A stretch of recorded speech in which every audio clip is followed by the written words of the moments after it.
राधे कृष्णा साथियों, मैं भी कृष्णा ज्ञान सारा चैनल में आपका स्वागत करती हूँ।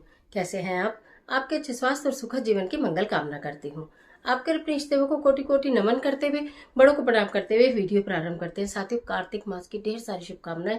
कार्तिक मास प्रारंभ हो चुका है और कार्तिक मास की अद्भुत एकादशी 9 तारीख को है। यानी कि मैं आपको क्या बोलूं, इतना अद्भुत कार्तिक माह और भगवान श्री हरि विष्णु का प्रिय कार्तिक माह और भगवान श्री हरि विष्णु की प्रिय एकादशी, रामा एकादशी 9 तारीख। और उसके बाद आएगी देव उठनी एकादशी, जिस पर कि देव उठेंगे 23 नवंबर को। तो 9 नवंबर से लेकर 23 नवंबर तक की एकादशी, इस एकादशी से लेकर उस एकादशी तक हम माँ तुलसी की मंजरी से अपने घर में ऐसे क्या ज्योतिषी उपाय कर लें कि हमारे बारे न्यारे हो जाए, धन की बरसात जमाजम हो जाए, भगवान श्री हरि विष्णु माता लक्ष्मी की कृपा हमारे पर बरसे और हमारे जीवन के समस्त कष्ट, दुख और परेशानी दूर हो जाए।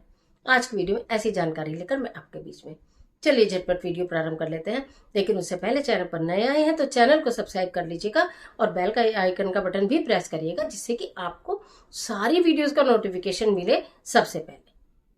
मैं आज बात कर रही हूँ रामा एकादशी की। मैं आज बात कर रही हूँ अद्भुत एकादशी की। कार्तिक माह में जो एकादशी आ जाए, बस उसके तो मैं क्या ही बोलूं। 9 तारीख वाली एकादशी और 23 तारीख वाली एकादशी, 9 से लेकर 23 तक के बीच में आपको क्या करना है। यूं तो कार्तिक की सीरीज भी चल रही है और बहुत सारी वीडियोस आपके पास आ चुकी है और आती रहेंगी। अद्भुत 5 दिन भी बताऊंगी, सब कुछ आपको बताऊंगी, लेकिन ये मंजरी का उपाय बताना बहुत जरूरी था। तुलसी जी भगवान श्री विष्णु की प्रिय है। भगवान श्री विष्णु जी की पूजा, भगवान श्री विष्णु जी का भोग तुलसी जी के बिना पूर्ण नहीं माना जाता। कार्तिक माह में दीपदान, स्नान और खास तौर से तुलसी पूजन का विशेष महत्व बताया गया है। तुलसी जी में माता लक्ष्मी का वास माना जाता है और हर घर में तुलसी होती है। जिस घर के आंगन में तुलसी का बिरवा होता है, कहते हाँ जल्दी से धन की कमी नहीं होती है। लेकिन उसके जो नियम है, उनके आसपास की जो साफ सफाई है, उनके जो पूजा करने के नियम है, उनको अगर आप ध्यान में रखते हैं तो तुलसी की मिट्टी, तुलसी की लकड़ी, तुलसी के पत्ते और तुलसी की मंजरी, यानी कि बोलूं तो तुलसी मैया की कोई भी चीज ऐसी नहीं है जिसके ऊपर प्रयोग न किए जाते हों और वो प्रयोग सटीक होते हैं, चमत्कारी होते हैं, लाभदायक होते हैं और परिणाम देने वाले होते हैं। ये बात सच है। तो आज हम बात कर रहे हैं तुलसी की मंजरी की। अगर आपके घर में अत्यंत अत्यंत परेशानी है, धन का अभाव है, खासतौर से धन का बहुत अभाव है। कहते हैं जब धन का अभाव होता है तो बहुत सारी चीजों की परेशानी शुरू हो जाती है, लड़ाई झगड़े, कलेश, दुख और प्यार तो मैं बोलूं फिर रहता ही नहीं है। जहां धन की कमी होती है, बस धन की ही चर्चा होती है। तो अगर आपके घर में ऐसा कुछ है कि धन की आवक बहुत कम हो गई है, बरकत नहीं रही है, तो ये महीना भी आपके लिए उपयोगी है। और एक महीने में ये 9 तारीख से लेकर 23 तारीख के बीच के जितने भी दिन है, इस एकादशी से देव उठनी एकादशी तक के, वो आपके लिए निश्चित बहुत चमत्कारी दिन साबित हो सकता है इस तुलसी की मंजरी से। देखिए मैं आपको दिखाती हूँ।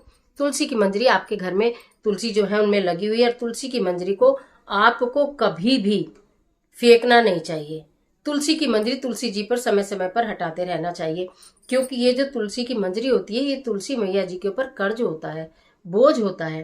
तो जो व्यक्ति उन्हें कर्ज से और बोझ से मुक्त करता है, तुलसी मैया उनसे प्रसन्न होती हैं। ये बात आपको ध्यान रखना। जिस दिन हमें तुलसी मैया को छूना नहीं होता, उस दिन को छोड़कर आप कार्तिक माह में भी, यहाँ एक चीज क्लियर कर दूं, कार्तिक माह में भी आप तुलसी जी की मंजरी घनी हो गई है, हटा सकते हैं। ये तुलसी जी की मंजरी है। प्रतिदिन प्रातःकाल स्नान करके कोशिश करें, पीले रंग के वस्त्र अगर पहने तो ठीक है, नहीं तो पीले रंग का दुपट्टा ले लीजिएगा, पीले रंग का रुमाल ले लीजिएगा। हल्दी से भगवान श्री विष्णु का तिलक करिएगा, अपने मस्तक पर तिलक करिएगा, ठीक है। उसके बाद आप उन्हें पीला फूल चढ़ाइए, मतलब विष्णु जी की पूजा जैसे आप करती हैं वो करिए। एकादशी से शुरू कर लीजिएगा, 9 तारीख से लेकर आपको ये करना है 23 तारीख तक। प्रतिदिन एक तुलसी की मंजरी आपको भगवान श्री हरि विष्णु के चरणों में, देखिए मैंने हल्दी लगाई है, तुलसी की मंजरी पर हल्दी लगी हुई है, आपको शायद समझ में आ रहा होगा, दिखाई दे रहा होगा। तुलसी जी की मंजरी पर मैंने पूरा, यहाँ पर भी ये देखिए, ये हिस्सा भी आपको दिखाई दे रहा है, इस पर भी हल्दी लगी है। ये पूरे पर हल्दी लगाकर और भगवान श्री विष्णु के चरणों में अपनी मनोकामना कहते हुए आपको प्रतिदिन अर्पित करनी है। पहले दिन अर्पित करनी है, वहीं रहेगी। अगले दिन जब आप पूजा करेंगे और पुनः तुलसी जी की मंजरी अर्पित करेंगे, तो तब इस मंजरी को वहां से उठा लेंगे। इसको अपने घर के पीने के पानी में आप रख देंगे और पीने के पानी में रखकर उस पानी को आप ग्रहण करेंगे। फिर ये जो बचेगी तो किसी प्लांट में डाल देंगे, नहीं तो इसको मैश करके भी पानी में मिला लें, कोई नुकसान नहीं, फायदा ही फायदा है। इस तरह आप इसको, तुलसी जी की मंजरी को यूज कर सकते हैं। मतलब ये है कि आपको ये पहले दिन चढ़ानी है अपनी मनोकामना कहकर, और फिर दूसरे दिन आपको अपने परिवार में और अपने लिए इसको यूज कर लेना है। तो ये है तुलसी की मंजरी, जो प्रतिदिन इस प्रकार हल्दी लगाकर अपनी मनोकामना कहते हैं भगवान श्री हरि विष्णु के चरणों में जो अर्पित करता है इस कार्तिक माह में, उसके बारे न्यारे हो जाते हैं, उसके सर्व कार्य सिद्ध हो जाते हैं। इसी के साथ साथ यदि आपके कोई जीवन में खास परेशानी और समस्या चल रही हो, तो तुलसी की एक मंजरी, ये एक देखिए, ये तो पूरा बंच है, 5 है इसमें, एक तुलसी जी की मंजरी, एक लोटे में थोड़ा सा दूध लें, थोड़ा सा केसर और एक तुलसी की मंजरी डालकर भगवान भोलेनाथ पर यानी शिवलिंग पर आपको अर्पित करना है। कार्तिक माह के सोमवार में अगर अर्पित करें, एक सोमवार से लेकर दूसरे सोमवार तक लगातार अर्पित करें, तो अद्भुत परिणाम देखने के लिए मिलेंगे।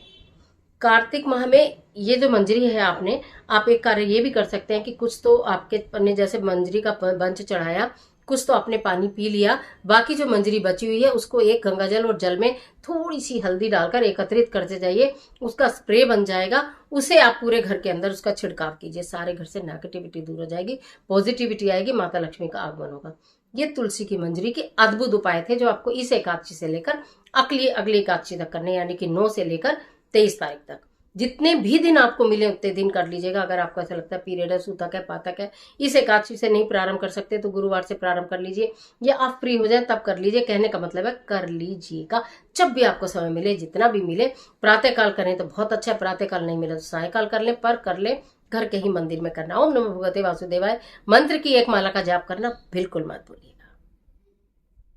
आज के लिए इतना ही, इजाजत दीजिए। आशा करती वीडियो आपके लिए बहुत बहुत उपयोगी साबित होगी। मिलती है पर जबरदस्त वीडियो के साथ, तब तक हंसते रहिए, मुस्कुराते रहिए, अपना और अपने अपनों का ख्याल कीजिए। वीडियो अच्छी लगे तो लाइक कीजिए, जितना चाहे अपने फ्रेंड के साथ शेयर कीजिए, और कमेंट बॉक्स में ओम नमो भगवते वासुदेवाय, जय माँ लक्ष्मी कुछ भी लिखिए जरूर। ईश्वर आपकी मदद करे।